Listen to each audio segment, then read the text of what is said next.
Açdı cənnətdə başım peyğəmbər, başsını battı əlqanə Heydər. Vay Əli, vay deyir şah-ı məhşər, yer göy ağlır gözəl tacıdara. Geydi Heydər xudarəxti matəm, ey vurdular göylərə qara pərçəm. Burada amin deyərsən ucadan.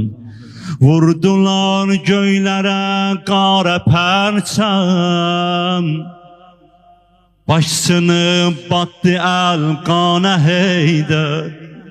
Vurdular göylərə qara pərçəm, lənət olsun sənə İbn-i Mülcəm. Eylədün nəzmi İslami bərhəm, eylədün nəzmi İslami bərhəm. Ümmət ağlar gözəl Şəhriyarə, ümmət ağlar gözəl Şəhriyarə.